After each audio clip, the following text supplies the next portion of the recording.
Dear student, मैं विद्यासागर और आप देख रहे हैं VSK विद्यासागर सिंह का चैनल। तो देखिए ये वीडियो जो है आप लोग को जो क्लास 10वीं के एग्ज़ाम जो होने वाले हैं 14 फरवरी से, जो कि आप लोग को मैथ है यानी गणित है, उसका जो इम्पोर्टेंट क्वेश्चन है जो कि सीधा सीधा एग्ज़ाम से टच करने वाला है। आप लोग को ये है सेट 1 और सेट 1 में हम आप लोग को 50 क्वेश्चन बताने वाले हैं। 50 क्वेश्चन में से आप लोग को गारंटी के साथ बोल रहे हैं कि 15 से 20 क्वेश्चन आप लोग को सीधा सीधा एग्ज़ाम में टच करेंगे।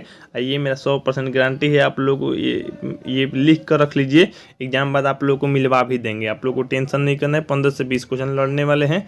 आप लोग सीधा सीधा वीडियो को अंत तक देख लीजिए ताकि आप लोगों को कोई भी प्रश्न में दिक्कत ना हो। देखिए हम आप लोग को 3 सेट में लेकर आएंगे। आप लोग को 3 सेट यानी आप लोग को 150 क्वेश्चन में आप लोग को 50 से 60 क्वेश्चन ऐसे ही हम टच करा देंगे। यहाँ 50 से 60 हो जाएगा। आप लोग को टेंशन नहीं करना है। वीडियो अंत तक देखिएगा। चलिए आप लोग को इस वीडियो का पहला प्रश्न जो दिया गया है, आप लोग को निम्नलिखित में कौन परिमेय संख्या है?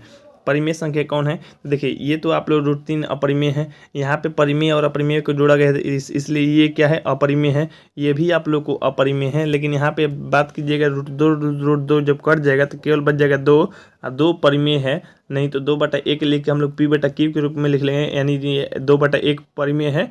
इसका मतलब 2 भी परिमेय है। और जब 2 परिमेय है तो 2√2 और √2 भी परिमेय है। तो इसलिए इसका आंसर आप लोग ऑप्शन नंबर बी हो जाएगा। तो पहला का आंसर बी हो गया। चलिए अब दूसरा नंबर प्रश्न देखिए। दूसरा प्रश्न कह रहा है आप लोग को किसी धनात्मक पूर्णांक के लिए a, b का मौसा गुने a और b का लसा किसके बराबर होगा? तो आप लोग जानते होंगे लसा गुने मौसा या मौसा गुने लसा क्या होता है? तो पहली संख्या गुने दूसरी संख्या। पहली संख्या के रूप में a है और दूसरी संख्या के रूप में b है। तो पहली संख्या गुने दूसरी संख्या यानी आप लोग को a गुने b हो जाएगा। a गुने b और a गुने b किस में? तो ये है आप लोग को ऑप्शन नंबर सी में। तो इसलिए दूसरा का जो आंसर हो गया आप लोग को सीधा सीधा ऑप्शन नंबर सी हो गया। तो चलिए यहाँ पे आप लोग 3 नंबर प्रश्न देखिए। कह रहा है निम्नलिखित में कौन अपरिमेय नहीं है? देखिए अपरिमेय नहीं है, इसका मतलब परिमेय होना चाहिए। देखिए अपरिमेय ये तो है, आप लोग को ये भी अपरिमेय है और ये भी अपरिमेय है। लेकिन ये आप लोग को अपरिमेय और परिमेय जांच करना पड़ेगा क्योंकि रूट में है, रूट में बड़ा है। तो देखिए रूट में 75 है। 75 को √75 बटा में लिख दीजिए √48। तो यहाँ पे इस तरह से कीजिएगा। तो आप लोग देखिए 75 का 25 निकालेंगे तो 5 बाहर निकलेगा और रूट में रह जाएगा आप लोग को 3। 48 में से 16 को बाहर निकालेंगे तो 4 बाहर निकलेगा, रूट में रह जाएगा 3, यानी √3 कट गया। 5/4 हो जाएगा परिमेय। अब जब 5/4 परिमेय यानी इसका मतलब जो हो जाएगा √75 बटा में √48 परिमेय हो जाएगा। तो इसलिए आप लोग को ये अपरिमेय नहीं है क्योंकि ये परिमेय है। तो इसलिए इसका आंसर यही हो जाएगा आप लोगों को, क्योंकि अपरिमेय नहीं बताना था, मतलब परिमेय बताना था। तो तीसरा का आंसर आप लोग को ऑप्शन नंबर डी हो गया। चलिए 4 नंबर प्रश्न देखिए। कह रहा है 2 क्रमिक सम संख्याओं का HCF। देखिए सम संख्या जैसे मान लीजिए 2, 4, 6, 8, 10, इसमें से और भी होगा, लेकिन क्रमिक मतलब लगातार। लगातार कोनो 2 सम संख्या ले लीजिए, उसका मौसा निकालिएगा तो हमेशा क्या आ जाएगा? 2 आ जाएगा। तो क्या आ जाएगा आप लोग को? 2, यानी इसका आंसर आप लोग ऑप्शन नंबर बी हो जाएगा। तो चौथा का आंसर आप लोग को बी हो गया। चलिए 5 नंबर प्रश्न देखिए। कह रहा है एक द्विघात बहुपद के मूलों का योगफल तथा गुणनफल इतना है तो द्विघात बहुपद। देखिए द्विघात बहुपद और सूत्र होता है आप लोग को यहाँ पे देखिए इसे दिया गया है मूलों का योगफल। मूलों का योगफल कहने का मतलब है आप लोग को अल्फा प्लस बीटा दिया है। अल्फा प्लस बीटा का मान कितना है? तो अल्फा प्लस बीटा का मान आप लोग को 2 दिया है। अल्फा गुने बीटा भी दिया है। अल्फा गुने बीटा मतलब मूलों का गुणनफल दिया है मैं इसमें 15। यहाँ पे देखिए सूत्र क्या होता है आप लोग को x² minus alpha plus beta. ये सूत्र आप लोग को पता होगा। अच्छा यहाँ पे x और प्लस में आप लोग को होता है अल्फा बीटा, होता है ना जी। तो ये देखिए द्विघात बहुपद निकालना है आप लोग को, मतलब x², यहाँ पे अल्फा प्लस बीटा है ना, तो अल्फा प्लस बीटा का मान 2 है तो 2 हो जाएगा। यहाँ पे x हो जाएगा। प्लस में यहाँ पे क्या है? माइनस में 15, तो माइनस में 15 लिख दीजिए। अब देखिए यहाँ पे x² माइनस में हो जाएगा यहाँ 2x और माइनस में 15। तो x² माइनस में 2x माइनस में 15 किस में है? तो यहाँ पे देखिएगा तो x² माइनस में 2x माइनस में 15 है आप लोग ऑप्शन नंबर डी में। इसलिए 5वां का आंसर जो हो जाएगा आप लोग को सीधा सीधा ऑप्शन नंबर डी हो गया। तो चलिए अब 6 नंबर प्रश्न को देखते हैं। चलिए यहाँ पे अब देखिए 6 नंबर प्रश्न कह रहा है आप लोग को यदि अल्फा और बीटा द्विघात बहुपद इतना के मूल हो तो 1/अल्फा और 1/बीटा का मान। तो सबसे पहले यहाँ पे आप लोग बात कीजिए 1/अल्फा और 1/बीटा का मान ज्ञात करना। तो 1/अल्फा ऐसे लिख दीजिए, 1/बीटा लिख दीजिए।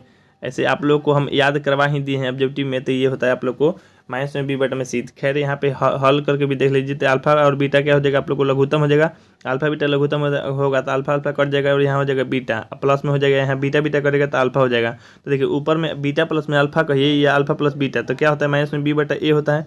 तो माइनस में बी बटा ए लिख दिए, ठीक। अच्छा नीचे में होता है अल्फा गुने बीटा है तो अल्फा गुने बीटा का मतलब होता है सी बटा में ए जो कट जाएगा आप लोग को तो बच जाएगा आप लोग को माइनस में बी बटा सी। जब माइनस में बी बटा सी बच गया तो माइनस में बी बटा सी, तो माइनस में बी बटा बटा जब सी आया है आप लोग को, तो माइनस में बी बटा सी के अनुसार रख दीजिए। देखिए माइनस सूत्र से, और यहाँ पे बी, अब बी की जगह पर देखिएगा तो यहाँ पे एक है, तो बी की जगह पर एक है तो एक रख दीजिए। यहाँ पे देखिएगा सी, या सी की जगह पे भी क्या है आप लोग को एक है, सी की जगह पे भी एक है तो एक रख दीजिए। कटेगा तो आप लोग को माइनस में एक आ जाएगा। माइनस में एक आने का मतलब है आप लोग को ऑप्शन नंबर यहाँ पे इसका बी हो जाएगा, क्योंकि माइनस में एक हो जाएगा। ठीक है ना, तो छठवा का आंसर आप लोग को ऑप्शन नंबर बी हो गया। चलिए 7 नंबर प्रश्न देखिए, कह रहा है यदि अल्फा तथा बीटा द्विघात बहुपद इतना के हैं तो 1 बटा अल्फा और 1 बटा बीटा का मान, तो आप लोग को माइनस में बी बटा आप लोग को सी आया है, तो माइनस में बी बटा सी, तो माइनस, अब बी की जगह पे देखिएगा आप लोग को तो 2 आया है, सी की जगह पर 3 है। देख लीजिए यहाँ पे ये द्विघात बहुपद में देख सकते हैं, तो यहाँ पे माइनस में 2 बटा में 3 हो जाएगा, माइनस में 2 बटा में 3 होगा, तो ये हो जाएगा आप लोग को ऑप्शन नंबर यहाँ पे बी, यानी 7वां का आप लोग को ऑप्शन नंबर बी हो गया। चलिए 8 नंबर प्रश्न देखिए, द्विघात बहुपद इतना के शून्यक। सबसे पहले यहाँ पे देखिए शून्य की ज्ञात करने के लिए, जैसे मान लीजिए एन स्क्वायर माइनस में 3 है, अब बराबर में 0 लिख दीजिए। तो यहाँ पे देखिए एन स्क्वायर जो कितने में रखिए, ये माइनस में 3 है तो इधर जाके आप लोग को प्लस में 3 हो जाएगा। ठीक ना, अब देखिए एन स्क्वायर जो इधर जाएगा तो रूट करेगा तो आप लोग जानते हैं प्लस माइनस दोनों करता है, तो प्लस माइनस दोनों करेगा, तो जब एन का मान निकालेंगे तो प्लस में √3 और माइनस में √3 दोनों हो जाएगा, और रूट से बाहर भी नहीं निकलेगा, तो इसलिए इसके आंसर आप लोग को प्लस में √3 और माइनस में √3, यानी आप लोग को ऑप्शन नंबर बी हो जाएगा। तो 8वां का बी हो गया। चलिए 9 नंबर प्रश्न देखिए, 9 नंबर प्रश्न कर रहा है द्विघात बहुपद इतना के शून्यक होगा, यहाँ पे शून्य दे दे शून्यक होगा। ठीक ना, तो शून्य कितना होगा, तो शून्य जो हो जाएगा आप लोग को, तो यहाँ पे देखिए 6 दिया है, 6 यहाँ पे नहीं होगा। जैसे मान लीजिए यहाँ पे आप लोग को दे सकते हैं, यहाँ पे 6x स्क्वायर माइनस में 7x और माइनस में 3, इस तरह से आप लोग को हो जाएगा। यहाँ पे देखिए इसको हम लोग गुणनखंड तोड़ेंगे तो ध्यान दीजिए क्या होगा। देखिए अब गुणनखंड तोड़ेंगे तो 6x स्क्वायर जो कितने में लिख दीजिए, अब यहाँ पे आप लोग लिख दीजिएगा 9x, और यहाँ पे लिख दीजिएगा आप लोग प्लस में 2x और माइनस में 3, इस तरह से कर दीजिए। अब करने के बाद यहाँ पे लघुत्तम या कॉमन लीजिए, तो कॉमन लीजिएगा तो यहाँ पे 3x लीजिएगा, कॉमन 3x होगा, तो यहाँ पे हो जाएगा आप लोग को 2x और माइनस में हो जाएगा आप लोग को 3। ठीक ना, यहाँ पे हो जाएगा मतलब प्लस में 1, प्लस में 1 होगा तो 2x माइनस में 3 हो जाएगा। तो यहाँ पे देखिए इसका जब कॉमन निकालेंगे इधर, तो यहाँ पे 3x प्लस 1, 3x प्लस 1 हो जाएगा आप लोग को, 3x प्लस 1 हो गया एगो, और जब 3x प्लस 1 हुआ एक हुआ 2x माइनस में 3, 2x माइनस में आप लोग को 3 हो गया। ठीक, चलिए अब यहाँ पे आप लोग को इसका शून्य करना है, तो इसको शून्य के लिए हम थोड़ा सा मिटा लेते हैं, शून्य के लिए थोड़ा सा मिटा लेंगे ताकि बन जाएगा आसानी से। यहाँ पे देखिए, और हाँ आप लोग से ये रिक्वेस्ट है, आप लोग को 3 गो वीडियो मिलने वाला है, तो तीनों वीडियो देख लीजिएगा, क्योंकि देखिए आप लोग फर्स्ट सीटिंग वाले हैं या सेकंड सीटिंग वाला उससे मतलब नहीं है, बस आप लोग अगर ये वीडियो देख लेते हैं तो एक वीडियो से आप लोग को 15 से 20 क्वेश्चन जब टच करने वाला है, तो सीधा सीधा आप लोग तीनों वीडियो देखिएगा, ताकि पूरा ऑब्जेक्टिव में कोई दिक्कत ही ना रहे, पूरा टच कर जाए, थोड़ा सा भी दिक्कत भी ना बचे। ठीक ना, तो ध्यान दीजिएगा, और हाँ वीडियो को शेयर कर दीजिए अपने दोस्त के पास भी, ताकि सब लोग देख लें और किसी को कोई दिक्कत ना रहे। चलिए यहाँ पे हम लोग का मिट गया है, अब यहाँ पे हम सोल्यूशन कर लेते हैं। तो सोल्यूशन करने के बाद हम लोग का शून्य जो है क्या आता है आप लोग को हम लोग देख लेते हैं। ठीक ना, चलिए यहाँ पे देखिए सोल्यूशन, अब सोल्यूशन देखिएगा, तो यहाँ 3x प्लस 1 है, 3x प्लस 1 करना है सोल्यूशन, तो 3x प्लस में 1 बराबर में 0 करते हैं सोल्यूशन के लिए। ठीक, अच्छा यहाँ पे 2x माइनस में 3 है, और 2x माइनस 3 है बराबर में 0 कर दीजिएगा सोल्यूशन के लिए। ठीक ना, अब यहाँ पे देखिए 3x माइनस में आप लोग को हो जाएगा माइनस में 1 हो जाएगा, यहाँ पे आप कीजिएगा कॉमा देके, तो यहाँ पे 2x ये माइनस में 3 है तो प्लस में 3 हो जाएगा, तो यहाँ x पर क्या हो जाएगा, तो x पर हो जाएगा माइनस में 1 बटा में 3, तो माइनस में 1 बटा 3 हो गया एगो हो जाएगा x पर 3 बटा में 2।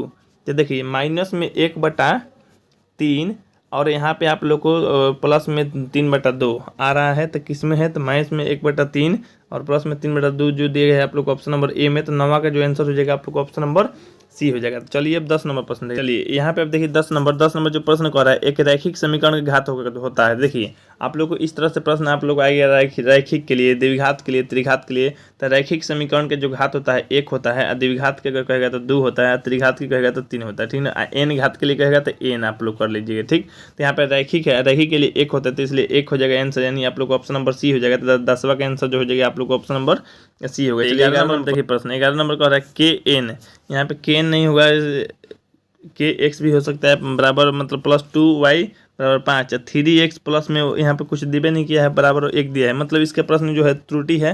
त्रुटि है तो कोई बात नहीं, हम 11 नंबर बताएंगे नहीं, लेकिन इसके अनुपात के लिए बात आप लोग सीख लीजिए, जान लीजिए। अगर देखिए आप लोग को यहाँ पे अद्वितीय हल या एक हल रहेगा, तो यहाँ पे होगा a1 बटा में a2 बराबर नहीं रहेगा b1/b2। ये बात जान लीजिए आप लोग, ठीक ना। ये अद्वितीय हल है, नहीं तो एक हल है, ठीक इसके लिए। अच्छा, नहीं तो अगर आप लोगों को कह रहा है कोई हल नहीं है तो a1/a2 बराबर रहेगा b1/b2 या बराबर नहीं रहेगा c1/c2। यानी कहने को तो ऐसा अगर अनुपात आप लोग को आएगा तो ये समझ लीजिए आप लोग को इसका कोई हल नहीं है, ठीक ना। चलिए अगर आप लोग को a1/a2 बराबर रहेगा आप लोग को b1/b2 बराबर रहेगा c1/c2, है ना। तो इस तरह का अगर अनुपात कहेगा तो आप लोग को संपाती हल, नहीं तो अपरिमित रूप से अनेक हल होगा। तो इस तरह से आप लोग को अनुपात बता दिए, जो कि कोई दिक्कत नहीं होगा किसी को भी, ठीक ना। चलिए 11 का जो आंसर है आप लोग को हम कुछ आंसर तो बता नहीं सकते क्योंकि ये प्रश्न ही थोड़ा बहुत गलत दिया है। चलिए अब यहाँ पे देखिए आप लोग 12 नंबर प्रश्न जो कर रहे हैं, द्विघात समीकरण 3x² माइनस में 2x² प्लस में 1 बराबर आप लोग को 0 है, विवेचक का मान करा है। विवेचक यानी डी निकालने के लिए। तो यहाँ पे देखिए थोड़ा सा प्रश्न में त्रुटि इस तरह से हो गया है, यहाँ 3x² है तो 2x होगा, 2x² नहीं होगा। चलिए अब यहाँ पे विवेचक मतलब डी कर रहा है, डी होता है आप लोग को b² माइनस में 4ac, ये चीज़ पता है आप लोग को।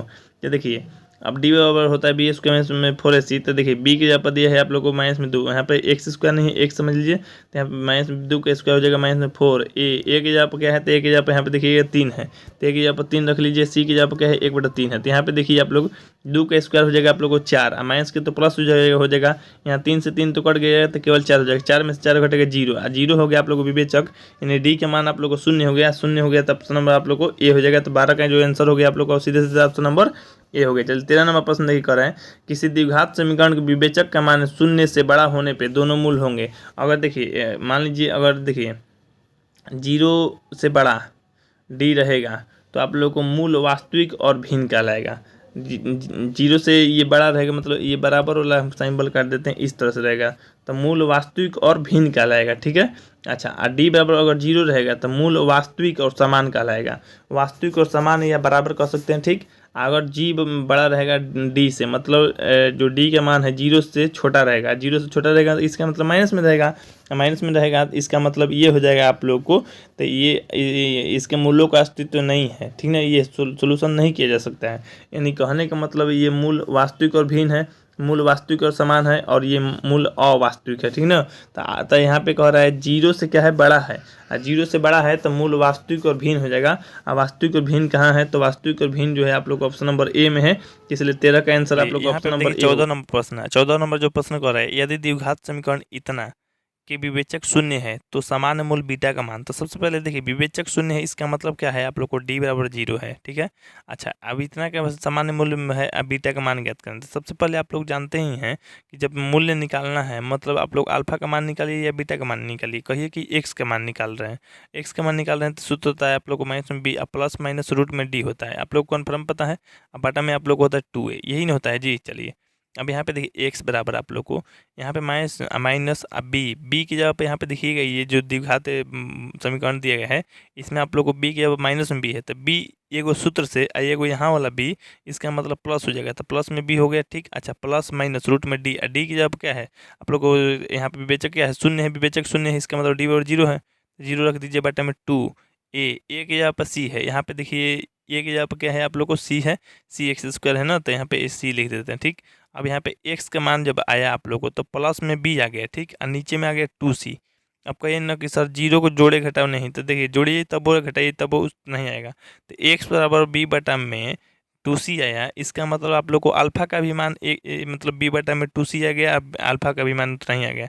मतलब अल्फा कहिए या बीटा कहिए, दोनों का मान जो आ रहा है बराबर ही आ रहा है। कितना कितना आ रहा है, तो ये आ रहा है आप लोग को b बटा में 2c आ रहा है, b बटा में 2c, यही ना x का मान था, तो आप लोग को अल्फा का मान भी उतना ही, बीटा का मान भी उतना ही। तो बीटा का पूछ रहा था, तो बीटा का मान आप लोग को b बटा में 2c आ गया, जो कि आप लोग को ऑप्शन नंबर ए हो गया। 14 का आप लोग को ऑप्शन नंबर ए हो गया। चलिए 15 नंबर जो कह रहा है आप लोग को ax² b² plus x² minus में q² के मूल होंगे। मूल मतलब आप लोग को x का मान आप लोग को जैसे दिया गया है उसको पहले लिख लीजिए, a² p² और यहाँ पे आप लोग को x² माइनस में आप लोग को दिया गया है q² बराबर में आप लोग को 0, यही ना है जी। तो यहाँ पे आप लोग ध्यान दीजिएगा, तो यहाँ पे देखिए ax² b² मतलब p² है। अच्छा, x², ये देखिए q जो स्क्वायर इधर माइनस में तो प्लस में चला जाएगा, प्लस में हो जाएगा आप लोग को q², ठीक।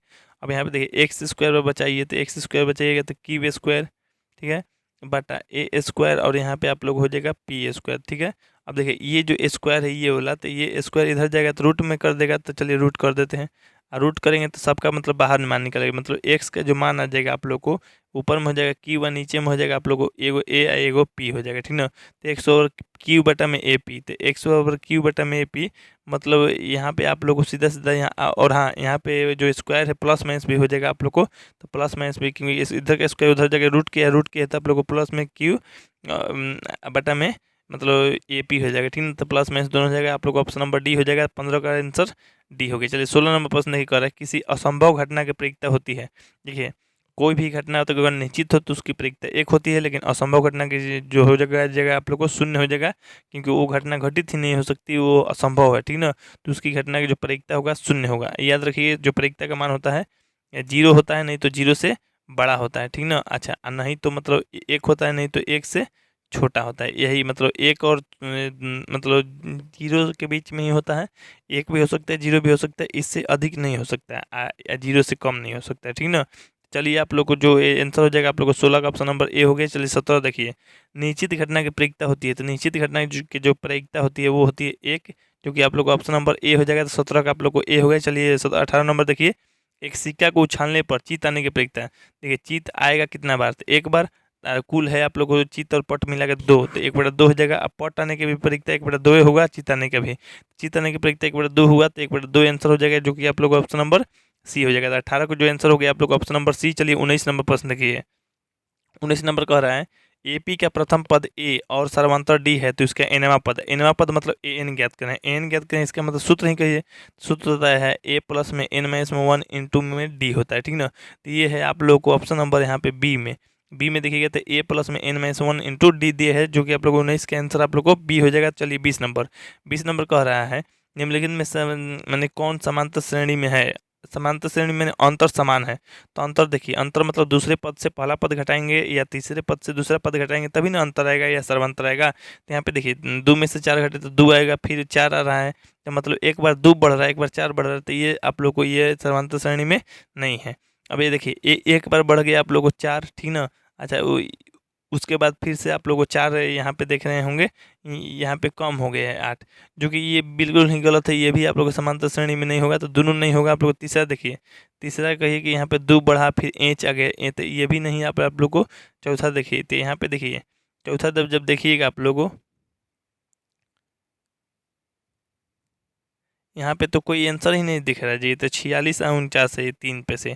तो आप लोग को देखिए इसको ही आंसर आप लोग को बी को सही किया जा रहा है। देखिए यहाँ पे माइनस में 10 है ना, तो उसके बाद माइनस में ही 6 कर देते हैं, ठीक ना। तो यहाँ पे देखिए माइनस में 10, ठीक, माइनस में 6 हुआ, इसका मतलब 4 बढ़ गया, फिर माइनस में 2 हुआ, इसका मतलब 4 बढ़ गया, फिर आप लोग को 2 हो गया, इसका मतलब 4 बढ़ गया, डॉट डॉट, इसका मतलब आप लोग को ये समांतर श्रेणी में है, जो कि आप लोग को ऑप्शन नंबर बी हो जाएगा, लेकिन 6 भी माइनस रहेगा, ये बात जान लीजिए, ठीक ना। तो 20 का आप लोग ऑप्शन नंबर बी हो गया। चलिए अब 21 नंबर प्रश्न देख रही है। 21 नंबर जो प्रश्न कर रहा है, चित्र में यदि त्रिभुज ओडीसी समरूप त्रिभुज ओबीए कौमा कोण सीडीओ बराबर 70 डिग्री तथा कोण बीओसी बराबर 115 डिग्री, तो डीओसी का मान होगा। तो देखिए सबसे पहले आप लोग यहाँ बात समझिए, जैसे यहाँ पे इसे हम चित्र दूसरा बना लेते हैं, यहाँ पे बगल में ही चित्र इस तरह से बना लेते हैं। चित्र जब दूसरा बनाए तो यहाँ पे बात समझिएगा, यहाँ पे ये है आप लोग को 70 डिग्री, ठीक है। अच्छा ये 70 डिग्री है, ये है आप लोग को यहाँ पे दिया गया है 115 डिग्री। अब ज्ञात करने के लिए कह रहा है, यहाँ पे हम देखें कलर बदल के आप लोग को बनाते हैं। यहाँ पे कह रहा है ये वाला, तो सबसे पहले आप लोग जानते हैं क्या है ज्ञात करना है, तो यहाँ से लेके यहाँ तक 180 होता है, तो कुल 180 होता है। लेकिन आप लोग देखिएगा तो यहाँ पे दिया गया है 115, तो ये क्या होगा, तो जोड़ के 180 करना है ना, तो 180 में से 115 को घटा दीजिए, तो 180 में से 115 को घटाएंगे आप लोग, तो 180 में से 115 को घटाएंगे तो सीधा सीधा आप लोग को ये 10 बन जाएगा, तो 5 आ जाएगा आप लोग को, यहाँ पे बन जाएगा 7, तो ये 6 आ जाएगा, मतलब 65 डिग्री आ जाएगा। अब 65 डिग्री ही आप लोग को आंसर हो जाएगा। अब 65 दिए गए हैं जो आप लोग को ऑप्शन नंबर यहाँ पे सी में, तो इसलिए इसका आंसर आप लोग को 65 डिग्री हो जाएगा। तो जो 21 नंबर है, 21 का आंसर आप लोग को 65 है, यानी ये यहाँ पे जो कोण बनेगा यहाँ पे कोण बनेगा मतलब 65 डिग्री का, तो सीधा सीधा आप लोग को ऑप्शन नंबर सी हो गया। चलिए यहाँ पे 22 नंबर प्रश्न देखिए कह रहा है, 22 नंबर कह रहा है आप लोग को त्रिभुज ए बी सी में ए बी एवं ए सी के मध्य डी और ई इस प्रकार है कि डी समांतर बी सी तथा बी बराबर 8 सेंटीमीटर डी के मानते हैं। यहाँ पे देखिए सबसे पहले मान लीजिए इस तरह से आप लोग को चित्र है, चित्र यहाँ पे इस तरह से है, यहाँ पे इस तरह से आप लोग त्रिभुज बना दिए थे। यहाँ पे देखिए त्रिभुज है ABC। अब त्रिभुज के नाम रखेंगे, कलर चेंज कर लेते हैं। कलर में यहाँ पे देखिए A हो गया, ये हो गया आप लोग को B, और यहाँ पे आप लोग को C, यहाँ पे DE डाला गया है। चलिए DE देखा है आप लोग को। यहाँ पे देखिए यहाँ पे DE समांतर BC है, तो यहाँ पे जो BC का मान है 8 है। BC का मान क्या है 8 है, तो BC का मान जब 8 है तो DE का मान क्या हो जाएगा आप लोग को सीधा सीधा 4 हो जाएगा।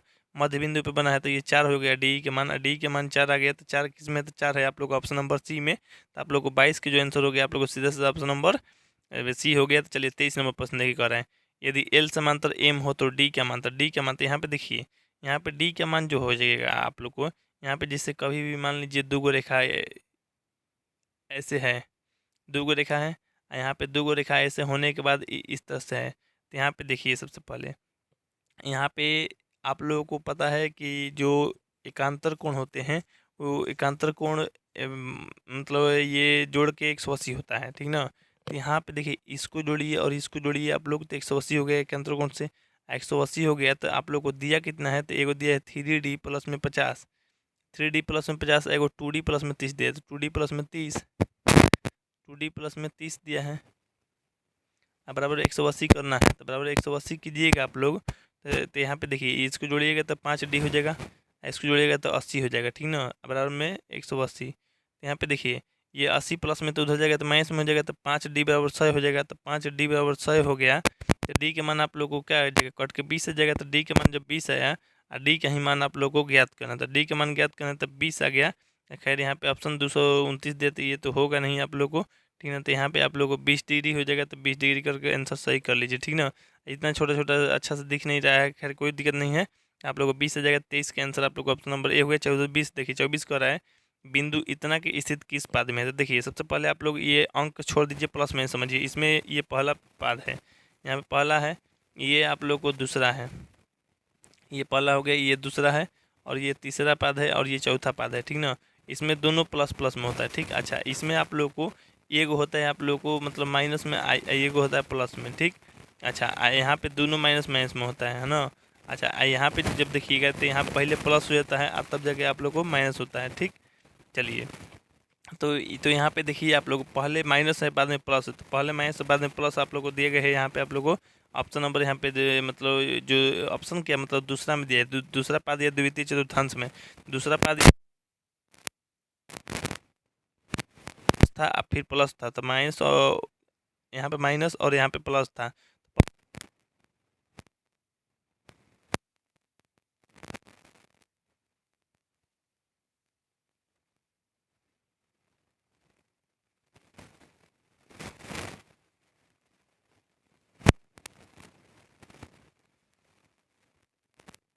देखिए दो के जब घटेगा तो माइनस में मतलब 2 हो जाएगा यहाँ पे केवल, और 2 का स्क्वायर 4 हो जाएगा, यहाँ पे हो जाएगा माइनस में 2। तो यहाँ पे देखिए सबसे पहले 2 का स्क्वायर 4 और प्लस में 4, और 4 प्लस 4 जोड़िएगा तो आप लोग को रूट में 8 हो जाएगा। रूट में 8 कहने का मतलब बाहर निकलेंगे तो 2 रूट 2 होगा, 2 रूट 2 हो जाएगा आप लोग को में इकाई या मात्रक। तो 2 रूट 2 किस में, तो 2 रूट 2 जो है आप लोग को ऑप्शन नंबर A में। तो 25 के आंसर आप लोग को सीधा सीधा ऑप्शन नंबर A हो गया। देखिए 26 नंबर प्रश्न कर रहा है, किसी बिंदु की x अक्ष से दूरी उस बिंदु को कहलाती है। तो सबसे पहले देखिए आप लोग को पता है x अक्ष मतलब आप लोग को भुज, ठीक है। y अक्ष मतलब कोटि, ठीक।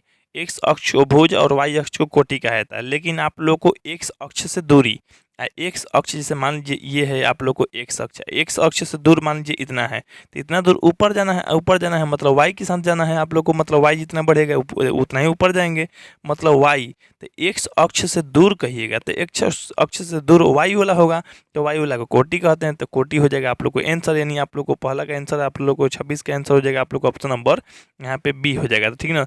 26 का आंसर आप लोग को B हो गया। तो चलिए अब यहाँ पे ऐसे भी प्रश्न कर सकता है, y अक्ष से दूरी, तो y अक्ष से दूरी को x अक्ष कहा जाता है, तो उसमें भुज हो जाएगा, ठीक ना। तो इस तरह से प्रश्न आप लोग को याद रखिएगा। तो ये केवल x अक्ष कहेगा तो उसको भुज, केवल y अक्ष कहेगा तो उसको कोटि, ठीक ना। लेकिन x अक्ष से दूर कहेगा तो उसको कोटि, और y अक्ष से दूर कहेगा तो उसको भुज कह दीजिएगा। तो ये बात आप लोग को याद रखना चाहिए, माइंड में बैठा लीजिए। चारों में से एक प्रश्न आप लोग को फिक्स है कि एग्जाम में आ रहा है, दोनों सीटिंग में, फर्स्ट सीटिंग और सेकंड सीटिंग दोनों के लिए, ठीक ना। 26 के लिए आप लोग को आंसर हो गया आप लोग ऑप्शन नंबर B। चलिए अब 27 देखिए, 27 नंबर कह रहा है आप लोग को मैं बिंदु P 101 कॉमा में मतलब कॉमा रहेगा, यहाँ पे गुणा नहीं रहेगा, y1 Q दिया गया x2 कॉमा y2 के बीच की दूरी, तो बीच की दूरी वाला सूत्र आप लोग को याद रहेगा तो बन जाएगा। ये होता है आप लोग को x2 माइनस में x1 के होल स्क्वायर प्लस में y2 माइनस में y2 के y1 के होल स्क्वायर हो जाएगा। आप लोग को ऑप्शन नंबर हो जाएगा ए। 27 का आप लोग को ऑप्शन नंबर ए हो गया। चलिए 28 देखिए, 28 कह रहा है बिंदु इतना तथा इतना के बीच की दूरी, तो देखिए बीच की दूरी याद करना है, बीच की दूरी मतलब x2 माइनस में x1, तो यहाँ पे देखिए माइनस में 5 और आप लोग को माइनस में 1 है, माइनस में 1 है तो प्लस बन जाएगा क्योंकि घटाना होता है, तो यहाँ पे ऐसे हो जाएगा ठीक। प्लस यहाँ पे देखिए 7 माइनस में आप लोग को 3 का होल स्क्वायर हो जाएगा, ये बात आप लोग को कन्फर्म है। चलिए अब यहाँ पे देखिए करिएगा तो माइनस में 4 हो जाएगा, माइनस में 4 का डायरेक्ट स्क्वायर कर देते हैं 16, ये भी घटेगा तो 4 हो जाएगा, केवल 4 का स्क्वायर 16, तो 16 16 रूट में 32 हो जाएगा, और रूट में 32 का कीजिएगा तो 16 का निकल जाएगा 4, और रूट में 2 रह जाएगा तो 2 रूट मतलब 4 रूट 2 हो जाएगा, 4 रूट 2 हो जाएगा, तो 4 रूट 2 है आप लोग को ऑप्शन नंबर ए में, तो आप लोग को 28 का आंसर आप लोग को ऑप्शन नंबर ए हो गया। तो चलिए अब 29 नंबर प्रश्न है, 1 प्लस में tan स्क्वायर बराबर होता है, ये होता है आप लोग को sec square theta, sec square theta होता है, तो आप लोग को ऑप्शन नंबर ए हो जाएगा। तो 29 का आप लोग को ए हो गया। निम्न में किसका मान 0 के बराबर होता है, तो 0 के बराबर होता है आप लोग को साइन 0 का मान, साइन 0 का मान आप लोग को 0 होता है, ठीक है। अच्छा कॉस 90 का मान आप लोग को 0 होता है, कॉस 90 का मान क्या होता है आप लोग को 0 होता है, ठीक ना। तो यहाँ पे आप लोग को कॉस 90 का मान 0 है, जो कि ऑप्शन में दिए गए हैं आप लोग को कॉस 90 का मान आप लोग को 0, तो इसलिए यही आप लोग को आंसर हो जाएगा, यानी आप लोग को ऑप्शन नंबर बी हो जाएगा। तो 30 का आंसर आप लोग को ऑप्शन नंबर बी हो गया। चलिए अब यहाँ पे 31 नंबर प्रश्न देखिए, 31 का रहा है साइन बराबर है, तो साइन बराबर है 1/cos के, तो 1/cos तो ऑप्शन में है नहीं, तो आप लोग को साइन जो दिए गए हैं आप लोग को, अच्छा 1/cos है जी, तो है तो आप लोग को यही हो जाएगा, यानी आप लोग को ऑप्शन नंबर बी हो जाएगा।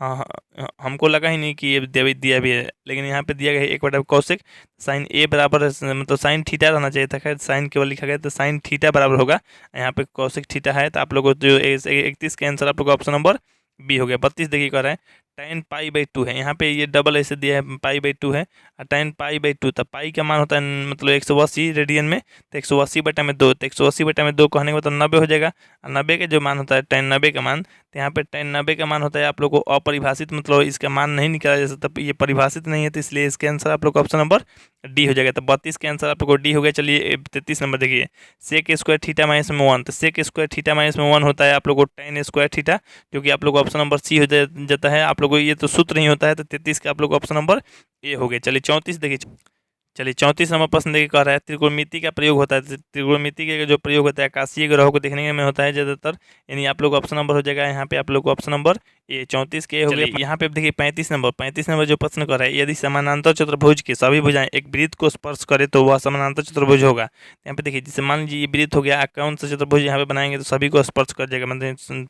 सभी को ना छू जाएगा वृत्त से, तो ये आप लोगों को एकदम बराबर भुजा वाला बनाएगा, मतलब सम चतुर्भुज बनाना पड़ेगा। इसका मतलब आप लोग ऑप्शन नंबर सी बनाना होगा, में मतलब सम चतुर्भुज बनाना होगा। 35 का आप लोग ऑप्शन नंबर सी हो गया। 36 देखिए कर रहा है किसी वृत्त के बाह्य बिंदु पी से दो स्पर्श रेखा पी ए और पी बी खींची गई है, यदि पी ए की लंबाई जो 6 है पी बी, तो बताइए जी आप लोग पी ए और पी बी जो है आप लोग को मतलब स्पर्श रेखा है, स्पर्श रेखा की लंबाई क्या होती है, बराबर होती है, तो एगो 6 है तो दूसरा भी क्या होगा पी बी की लंबाई 6 होगा, तो ये आप लोग को ऑप्शन नंबर सी हो जाएगा। इस चित्र में समझ लीजिए जैसे यहाँ पे पी बिंदु दिया है, यहाँ पे पी बिंदु दिया है, तो यहाँ से ला के स्पर्श रेखा डाला गया है, यहाँ पे डाला गया है, यहाँ पे एगो ए ले लीजिए, यहाँ पे एगो बी ले लीजिए, तो पी ए के जब 6 है तो ये भी पी बी 6 हो जाएगा, तो 6 हो गया आप लोग को, जो कि आप लोग को ऑप्शन नंबर सी हो गया। तो 36 का सी हो गया। चलिए 37 नंबर कह रहा है बाह्यतः स्पर्श करने वाले वृत्त के उभयनिष्ठ स्पर्श रेखा की संख्या होगी।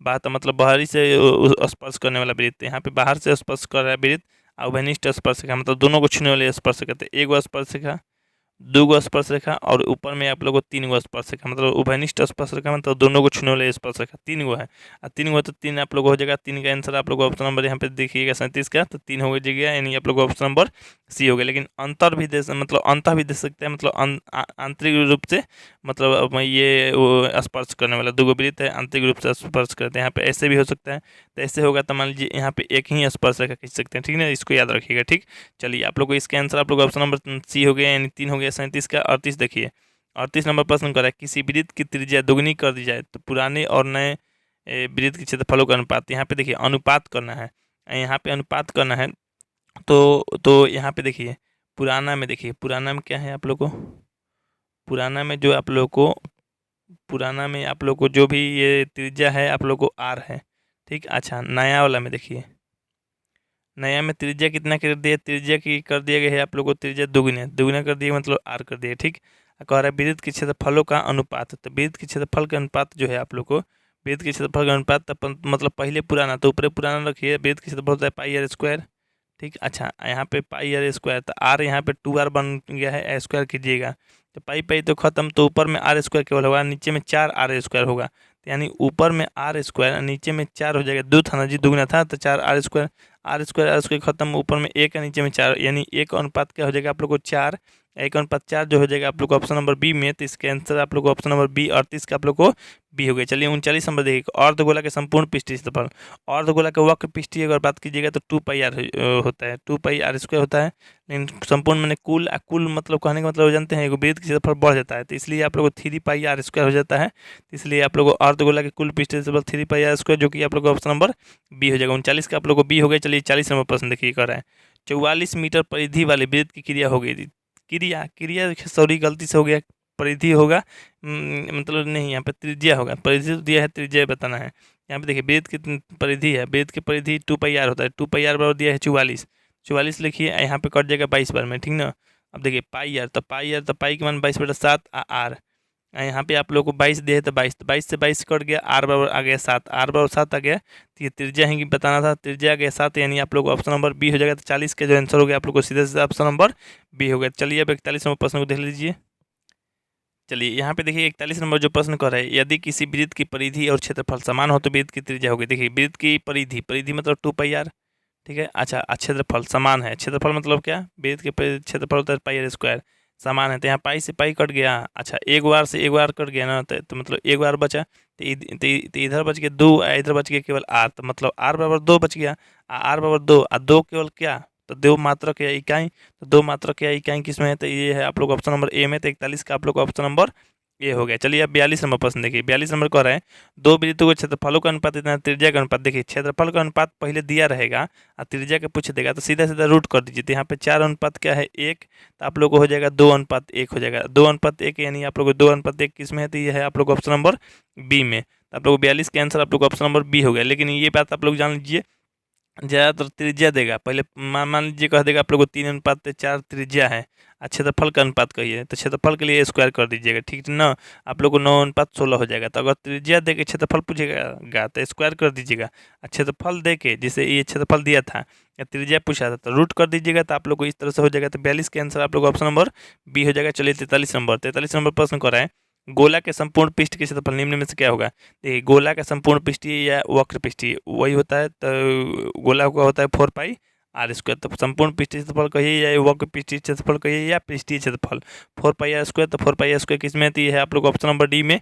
43 के आंसर आप लोग ऑप्शन नंबर डी होगा। चलिए 44 नंबर प्रश्न कर रहा है आप लोग को, एक अर्धगोले का आयतन इतना है तो अर्धगोला का संपूर्ण पृष्ठीय क्षेत्रफल। देखिए अर्धगोला का आयतन क्या होता है, तो 2/3πr क्यू, तो पाई के मान अभी लिख देते हैं 22/7, ठीक ना। अच्छा आर क्यू है तो आर क्यू, ठीक। अब यहाँ पे देखिए आप लोग, यहाँ पे ये दिया गया है 194.07 दिया है, ठीक ना। यहाँ पे देखिए आप लोग यहाँ मतलब कटाइएगा 2 से, तो 2 से कटाइएगा तो आप लोग सीधा सीधा कट जाएगा, ये आप लोग को 19 कटेगा, 18 मतलब 9 से ये कट जाएगा, 7 से मतलब 9702 हो जाएगा, ठीक ना। अच्छा अब ऊपर से ऊपर 22 से कटाइएगा, तो 22 से कटाने पे 441 आ रहा है, तो मतलब ऊपर में आर क्यू हो रहा है, नीचे में मतलब 21, यहाँ पे 441 हो रहा है, ठीक ना। मतलब कट के ये 22 से कटाए हैं तो 441 आ गया, तो यहाँ पे आर क्यू को जेम कितने में लिख दीजिए, आर क्यू यहाँ पे ऐसे हो जाएगा, यहाँ पे हो जाएगा 441 गुने 21, 441 गुने 21 होगा, ठीक। अब आर क्यू इधर आएगा, तो देखिए तो जो आर है क्यू इधर चला गया तो घनमूल करेगा, तो घनमूल करेगा तो यहाँ पे 21 था गुने 441, तो 441 को तोड़िएगा तो 21 गुने 21 हो जाएगा, यानी आप लोग को 3 गो पे एगो बाहर निकलेगा, तो आर बराबर हो जाएगा 21, आर बराबर 21 आ गया। तो यहाँ पे कह रहा है संपूर्ण पृष्ठीय क्षेत्रफल, संपूर्ण पृष्ठीय क्षेत्रफल आप लोग को निकालना है, तो संपूर्ण पृष्ठीय क्षेत्रफल अर्धगोला है, तो अर्धगोला के संपूर्ण पृष्ठीय क्षेत्रफल होता है 3πr स्क्वायर, 3πr स्क्वायर। तो यहाँ पे देखिए 3 पाई के मान आप लोग को 22/7 स्क्वायर, तो 21 गुने 21 हो जाएगा, ठीक ना। अब देखिए यहाँ पे आप लोग को सीधा सीधा ये कट जाएगा आप लोग को 3 बार में, 3 बार में कटेगा, ठीक। अब यहाँ पे देखिएगा कि 21 में, ठीक ना। अच्छा 3 में 22 में 3 में गुना करने पे यहाँ पे आप लोग मतलब कहने का मतलब हो जाएगा आप लोग को, यहाँ पे ये हो जाएगा 63, ये हो जाएगा 66, मतलब आप लोग को 63 में 66 में गुना करना है। यहाँ पे देखिए हो जाएगा, आप लोग गुना कीजिएगा तो ये हो जाएगा आप लोग को 18, ठीक है। मतलब 36 18, ये 36 एक 37 हो जाएगा। ये फिर से वही हो जाएगा आप लोग को। तो आप लोग जोड़िएगा तो यहाँ पे 8 15 के 5 से 80 लग गया आप लोग को, 1 हो गया। ठीक है, ये 10 1 11 हो जाएगा आप लोग को, ये 3 1 4 हो जाएगा, मतलब 41 और 58 हो जाएगा। 41 और 58 आप लोग को सेंटीमीटर स्क्वायर हो जाएगा, क्योंकि ये आयतन है ना। आप लोग को यहाँ पे भले आंसर क्यू में दे दिया है तो क्यू नहीं होगा, 31 और 58 होगा आप लोग को, 41 और 58, लेकिन सेंटीमीटर स्क्वायर हो जाएगा, जो कि आप लोग को ऑप्शन नंबर ए हो जाएगा, लेकिन सेंटीमीटर स्क्वायर कर लीजिएगा, ठीक ना। 44 का आप लोग का आंसर हो जाएगा ऑप्शन नंबर ए। चलिए 45 देखिए कर रहे हैं। यदि एक अर्धवृत्त का व्यास इतना है तो अर्धवृत्त की परिधि होगी। यहाँ पे देखिए व्यास दिया है इतना, तो आर बराबर क्या हो जाएगा, तो आर बराबर 7 हो जाएगा। अर्धवृत्त के व्यास क्या होता है, तो यहाँ पे पाई आर प्लस में 2r होता है, पाई आर प्लस में 2r होता है। यहाँ पे देखिए तो पाई आर प्लस 2, मतलब आर कॉमन ले लेंगे, यहाँ पे पाई प्लस में 2 हो जाएगा, ठीक ना। ऐसे भी हो जाएगा आप लोग को। तो यहाँ पे देखिए आर जो हो जाएगा हो गया आप लोग को 7, पाई के मान आप लोग को 22/7। अच्छा, यहाँ पे आप लोग को हो जाएगा ये यहाँ पे जो 2 है तो 2 लिख दीजिए, ठीक ना। तो अब देखिए यहाँ पे जैसे 7 हो गया, तो 7 यहाँ पे 7 लघुत्तम हो जाएगा, तो 22 प्लस में आप लोग को 14 हो जाएगा। ठीक, अब देखिए 7 गुने आप लोग को 36/14 हो, मतलब 7 हो जाएगा, 7 7 कट गया तो 36 आ जाएगा, 36 आ जाएगा, 36 आंसर हो जाएगा। 36 से ये आप लोग को परिधि हो गया, तो इसका आंसर आप लोग को 45 का ऑप्शन नंबर आप लोग को सी हो जाएगा। चलिए 46 नंबर देखिए, 46 नंबर कह रहा है, दो वृत्तों की परिधि है इतना के अनुपात में है तो त्रिज्या का अनुपात, देखिए परिधि इतना ही के अनुपात में है तो त्रिज्या भी इतना ही के अनुपात में होगा। देखिए परिधि और त्रिज्या में कोई चेंज नहीं होता, अनुपात ज्यों का त्यों रहता है, तो ये आप लोग को 2:3 ही हो जाएगा, जो कि आप लोग को ऑप्शन नंबर बी हो जाएगा। तो सीधा सीधा आप लोग 46 के आंसर बी हो गए। चलिए 47 देखिए कर रहे हैं, इतना में बहुलक तो सबसे अधिक बार कौन आ रहा है, तो देखिए 3 बार आ गया, तो 3 बार आ गया, तो आप लोग को 3 ही बहुलक हो जाएगा, तो 3 बहुलक हो गया, आप लोग ऑप्शन नंबर डी हो गया, जो सबसे अधिक बार आता है वो बहुलक हो जाता है। 47 का आप लोग ऑप्शन नंबर सी हो जाएगा। चलिए 48 नंबर देखिए, 48 नंबर कर इतना में बहुलक सबसे अधिक बार देखिए कौन आया है, तो सबसे अधिक बार जो आया है आप लोग को 4 2 बार आया है, लेकिन 3 भी 2 बार आया है। अब 3 भी 2 बार आ गया और 4 भी 2 बार आ गया, तो सबसे अधिक वाला संख्या ले लीजिएगा, तो आप लोग को 4 बहुलक हो जाएगा, जो कि आप लोग ऑप्शन नंबर सी हो जाएगा, ठीक है। 48 के आंसर आप लोग को सी हो गया। चलिए 49 नंबर देखिए कह रहा है, इतना इतना का माध्यक, यहाँ पे माध्यक बताना है, तो माध्यक देखिए, माध्यक के लिए बड़ी मतलब बढ़ते क्रम में लिख दीजिए। अब बढ़ते क्रम में लिख दीजिए, कितना है, 1 2 3 4 5 6 7 7 है, तो यहाँ पे विषम संख्या, विषम संख्या के लिए क्या होता है, तो बड़ी संख्या में पहले लिख लीजिए, मतलब बढ़ते क्रम में। तो बढ़ते क्रम में देखिए 1 2 3 4, यहाँ पे 5 6 7, ठीक ना, इस तरह से। तब बढ़ते क्रम में मतलब होता है n प्लस में 1/2 वहाँ पद होता है, ठीक। तो यहाँ पे वहाँ पद हो गया, तो देखिए n प्लस मतलब 7 प्लस में 1/2, यहाँ पे मतलब 8/2, 8/2 कहने का मतलब 4, चारवा पद जो हो गया आप लोग को ऑप्शन नंबर यहाँ पे सी 4 ही हो जाएगा। आप लोग 49 के आंसर आप लोग को सी हो गया। चलिए 50 नंबर यानी इस वीडियो का लास्ट प्रश्न, लास्ट प्रश्न देख लीजिए। यहाँ पे कह रहा है प्रथम 5 पूर्ण संख्याओं का माध्य, यहाँ पे माध्य कह रहा है, माध्य कहने का मतलब प्रथम 5 पूर्ण संख्या देख लीजिए। पूर्ण संख्या कहने का मतलब हो गया 0 1 2 3 और 4, ये माध्य के लिए जितना है संख्या उतना से भाग कर दीजिए। 5 हुए तो 5 से भाग कर दीजिए, देखिए जोड़िएगा तो आप लोग ये 7 7 और 3 10 हो जाएगा, 10 और बटा में 5, और 10/5 मतलब कहने का मतलब हो जाएगा आप लोग कट जाएगा 2, और 2 हो जाएगा माध्य, यानी आप लोग को ऑप्शन नंबर हो जाएगा बी। तो ये आप लोग को 50 क्वेश्चन बता दिए, और जल्द ही 50 क्वेश्चन के बाद आप लोग को सेट 2 आ रहा है। सेट 2 में भी आप लोग को 50 क्वेश्चन बताने वाले हैं। इस तरह से 3 सेट मिलेगा, यानी 150 और 150 में से भी आप लोग को 50 से 60 क्वेश्चन टच करा के देंगे। एग्जाम से पहले आप लोग को बस मेरा वीडियो देख लीजिएगा। मेरा वीडियो देखने के लिए मेरे चैनल को सब्सक्राइब कर लीजिएगा, वीडियो को लाइक कर दीजिए, वीडियो को शेयर कर दीजिए सभी के पास, ठीक है। आप लोग को मिलते हैं हम अगले वीडियो में, तब तक के लिए जय हिंद, जय भारत, वंदे मातरम।